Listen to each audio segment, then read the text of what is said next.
Kama njia ya kukabiliana na mabadiliko ya hali ya hewa, serikali ya kaunti ya Siaya kwa ushirikiano na Benki Kuu ya Dunia imeanza mpango wa ufugaji mbuzi kama mojawapo ya hatua zinazoongozwa na wenyeji. Mpango huo ulishuhudia vikundi 6 vya wafugaji kutoka wadi ya Sakwa kusini walipokea zaidi ya mbuzi 300. Kulingana na mwenyekiti FLLoCA kata ya Sakwa kusini Nicholas Aneme, pendekezo ya ufugaji wa mbuzi ndilo lililoidhinishwa.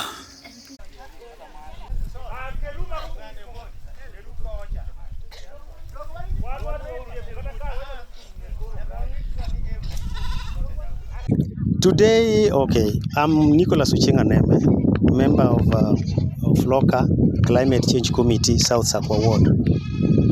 We had a project, we identified 6 projects which we give the FLLoCA team in Siaya, but fortunately enough, one of them, the goat keeping, was the successful one. So today was a program whereby the supplier was supplying us with the goats, which was our first budget which was approved. It has got very good impact and economical effect because it is what can survive in our institution. Goats survive than sheep, goats survive than animals like cows. So, when you get a proposal, you have to look at what can be sustainable. And that is why our people was looking for the goats, because goats, they go free range. Those ones with the milk is very difficult in our situation here, because when there's a drought, we don't expect much gain out of them. MCA wa Sakwa kusini Bi Eunice Ndolo alisema mradi huo una athari kubwa kwa jamii. I'm Honorable Eunice Ndolo. Today I take this opportunity to thank the World Bank who have thought of us through the government of Siaya County, that we get the supplier to supply for us the goats, and today we are handing over the goats to the community. We are so happy, and I'm so happy as the MCA of the area.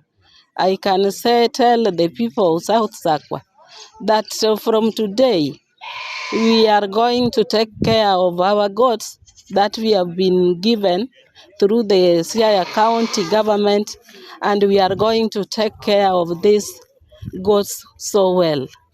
I can tell my people, the community of South Sakwa, that they take care of these goats properly so that in future we get income from these goats.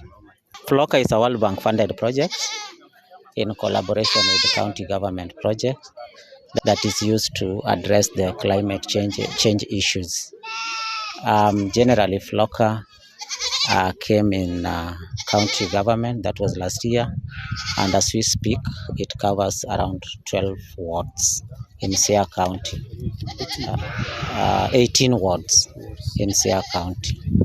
In South Sakwa, we had a project. We had different proposals, around 6 proposals from 6 different groups, and we actually happened to get one proposal going through after evaluation, which was goat supplying, and today here we are. Yeah. Waliofaidika na mifugo wakiongozwa na Bi Rosemary Akinyi wametoa shukrani zao za dhati kwa serikali ya kaunti. Yes. My names are Rosemary Akinyi Osewe, one of the beneficiary for this program of today. We've been given goats, and from now henceforth, the community will improve. We will have something to sell and pay our school fee or get what to eat. And we want to thank the Siaya County very much with the collaboration with the FLLoCA to give us the goats, and we are very happy.